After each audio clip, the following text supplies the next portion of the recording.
केजरीवाल जी को 9 सम्मन आए और 9 सम्मन में वो एक बार भी पेश नहीं हुए। अगर इतने ईमानदार थे तो पहली सम्मन पे ही पहले भी चले जाते, लेकिन वो गए नहीं। अगर पुलिस में एसएचओ बुलाता है, कांस्टेबल मेरे को बुलाएगा, भाई साहब बुला रहे हैं, तो मैं तुरंत जाना पड़ता है, क्योंकि जाना पर उन्होंने बुलाया, पता नहीं किस कारण से बुलाया, हमें थाने में पेश जाना चाहिए, चौकी में।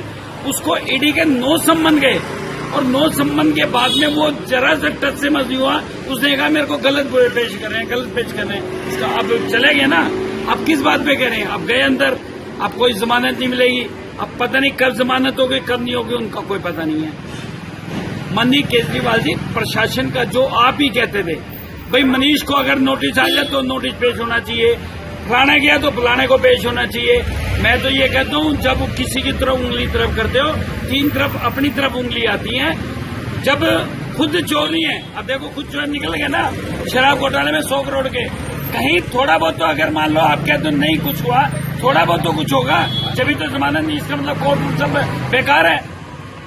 ये केजरीवाल जी, आप 5 साल के लिए आप गए, जिस हिसाब से आपने घोटाले किए हैं, अब आपके परत खुलेंगी, आपने क्या क्या घोटाले किए, आप सही तरीके से ईमानदारी से जवाब दें ईडी को, और निश्चित तौर पे आपके कार्रवाई होनी चाहिए। चुनाव से पहले उन्होंने घोटाले कर रखे हैं बहुत ज्यादा, तो सब कुछ सामने आ रहा है। जो घोटाले किए हैं तो वो तो जाएंगे ही, जो अगर सच्चा आदमी है केजरीवाल तो साफ आ जाएगा बाहर। अगर घोटाले किए हैं तो कोर्ट तो सबके लिए है जी, कोई हमारा तो है नहीं किसी का, ना केजरीवाल का है, ना हमारा है, ना किसी का है। तो जो है जो होगा बढ़िया होगा, तो बेईमानी की है तो वो सामने आएगी। जी, अपना नाम बता दीजिए।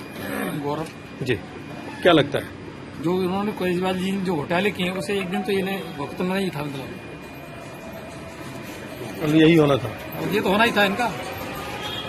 ये तो इनको वहाँ गए हैं तो सुप्रीम कोर्ट वालों ने बोला है कि आपको जवाब देना पड़ेगा, क्यों इन्होंने घोटाले कर रखे हैं, इसके वो पहले ही चले जाते हैं। तो ये नौबत ना आती है, नौबत आई है तो उसकी सजा भुगतनी पड़ेगी। पब्लिक को बेवकूफ बना रहे हैं, ये कभी वो पंजाब में जा रहे हैं, कभी वो फलानी जगह जा रहे हैं, हम सरकार बनाएंगे।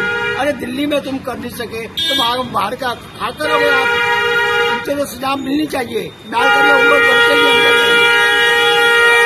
देखिए लोगों की जी, केजरीवाल जी ने अपने हर गुनाह, अपने हर भ्रष्टाचार को इतने हल्के में ले लिया था कि वो सामने आना ही नहीं चाहते थे। सुप्रीम कोर्ट में वो अपनी सफाई देने नहीं गए, सिर्फ गिरफ्तारी को रोकने के लिए गए हैं। और अब हमें ऐसा सरताज दिल्ली का बिल्कुल भी नहीं चाहिए जो अपनी सफाई भी नहीं देना चाहता और अपने गुनाह भी कबूल नहीं करता और हमारे सर पे चढ़ के डंग नाचता भी है। और अब उसको हर बात का जवाब देना पड़ेगा। सामने लोकसभा चुनाव कोई असर होगा, आपको क्या लगता है? असर तो बहुत पहले ही हो चुका था, लोगों ने पहले ही इनको खदेड़ दिया था। असर तो बहुत पहले दिख रहा था।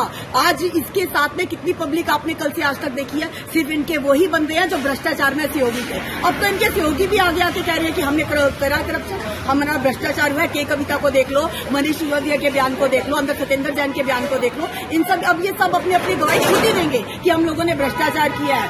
और ये सब पब्लिक के कारण ही हुआ है कि हम लोगों ने आके जो लोगों को बताया है।